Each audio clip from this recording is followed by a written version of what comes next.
Voltamos com o programa Segurança Jurídica Brasil, entrevistando o Dr. Walter Lobato, advogado tributarista, professor emérito. Eu queria que você participasse com sugestões de temas, não só para esse programa, mas também para os próximos do Segurança Jurídica Brasil. Walter, nós falávamos aqui no canal 9, no canal 527 HD do canal Claro Net, sobre a desconstituição da personalidade jurídica. Tramita no Senado Federal, quer dizer, acabou de ser aprovado no Senado, inclusive, uma PL, agora submetida à sanção do presidente Jair Bolsonaro, sobre exatamente isso, né? Tentando dificultar essa desconstituição de personalidade jurídica feita de forma ampla, ou seja, estabelecendo critérios rígidos. Esse projeto vai melhorar sobre isso aí que você acabou de mencionar, né? É isso, né? Para que a gente possa, isso tem que ser muito claro, porque isso acontece no mundo inteiro. Para que a gente possa incentivar o investimento na atividade produtiva, é preciso dar segurança ao investidor, ao empresário, né? Como que o direito criou a segurança? Criou a pessoa jurídica. É exatamente para segurar os riscos da pessoa jurídica na pessoa jurídica. E que a desconsideração, ou seja, levar a responsabilidade tributária, trabalhista, de consumo ou qualquer outra, para a pessoa física, para o sócio, tem que ser uma medida de exceção, naqueles casos específicos da lei. Se aquilo vira regra, é como se a pessoa jurídica não existisse. E, portanto, o incentivo ao investimento não existe, né? É muito claro isso no mundo inteiro. Eventualmente, uma empresa falir, entrar em recuperação judicial, faz parte do sistema capitalista, é normal, né? E o sistema precisa encarar isso de forma normal. Óbvio, quando eventualmente o sócio age de má fé, com dolo, ele precisa responder. Mas agir de má fé, agir com dolo, tem que ser através de prova concreta. E prova se faz no processo, com a ampla defesa, com o contraditório, enfim, dando oportunidade às partes, seja de provar que houve eventualmente o dolo, seja de provar que não houve. Atos unilaterais e arbitrários que levam à desconsideração da personalidade jurídica, é como se a gente dissesse à sociedade: não existe pessoa jurídica e, portanto, não existe nenhum incentivo ao investimento. Então o projeto vem ajudar muito a isso, a criar previsibilidade para aqueles que agem de boa fé se sentirem protegidos. E para que aqueles que agem de má fé, os credores possam buscar a responsabilização. Muito bem, falamos sobre a desconsideração da personalidade jurídica, né?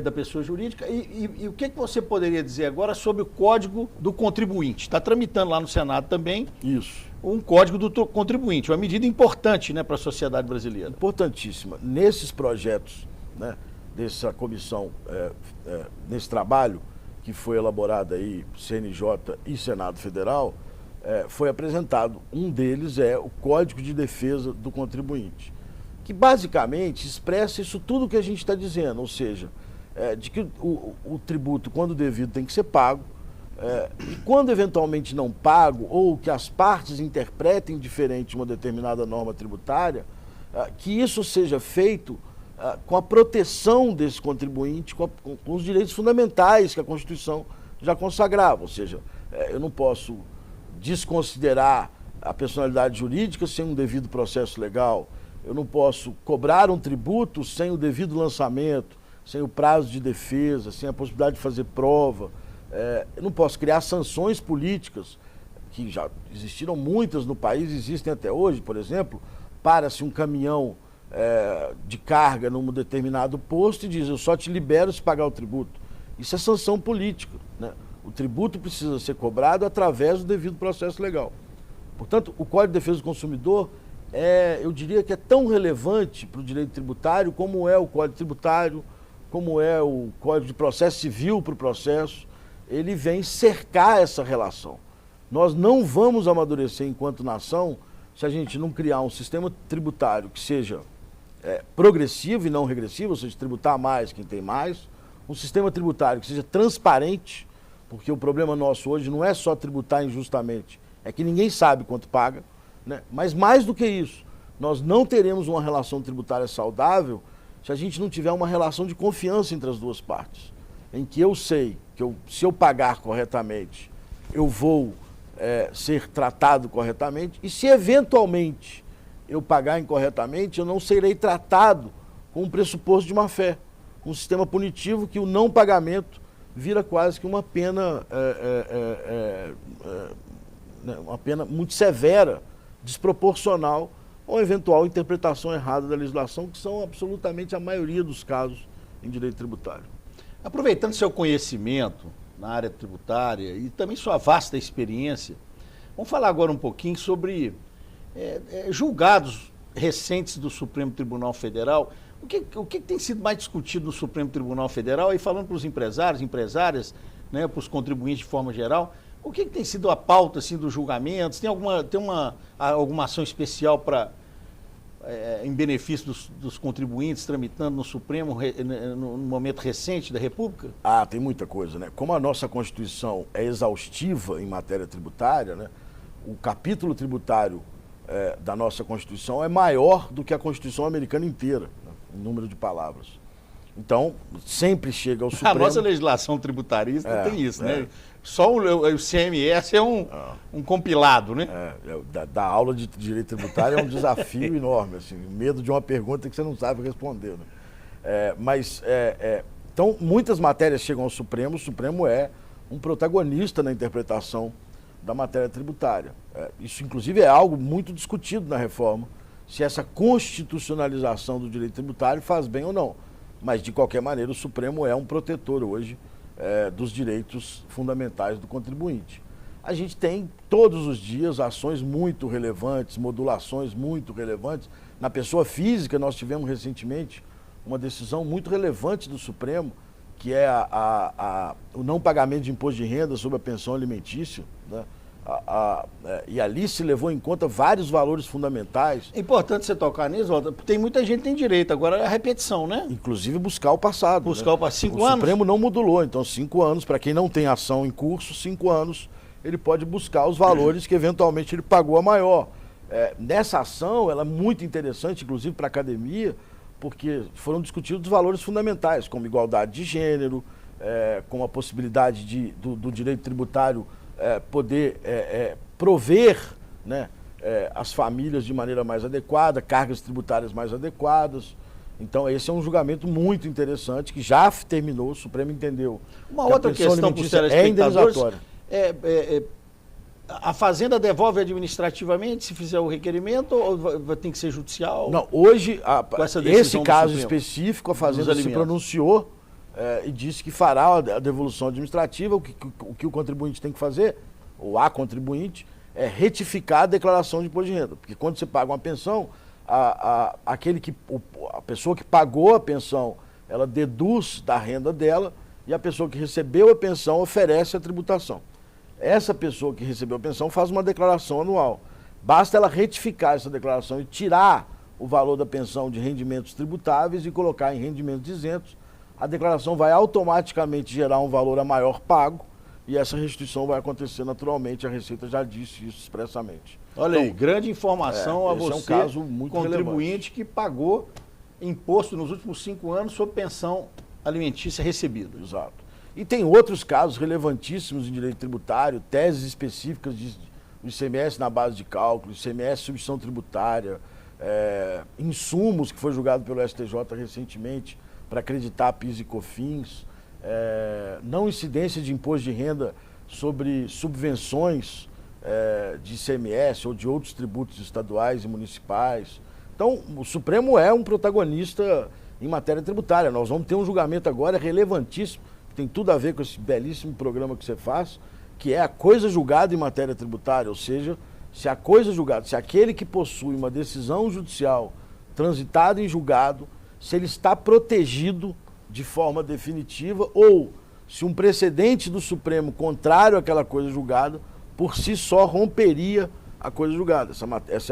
Esse assunto é tão complexo e tão grave para o sistema que ele já foi colocado em pauta no Supremo, salvo engano, 3 vezes, e as 3 vezes foi retirado. Agora o ministro Fachin pediu destaque, então saiu do julgamento virtual e vai haver o julgamento presencial em breve. Essa matéria, inclusive, tem sido comentada aí na internet, né? Tanto por juristas como pelos comentaristas hoje, né? Hoje a gente está cheio de comentaristas. Hoje está cheio de comentaristas nas redes sociais sobre direito, né? Virou uma partida de futebol também. E esse caso opiniões. é importantíssimo, né? Um dos pilares da nossa segurança jurídica é coisa julgada, direito adquirido, exatamente, ato jurídico perfeito. Né?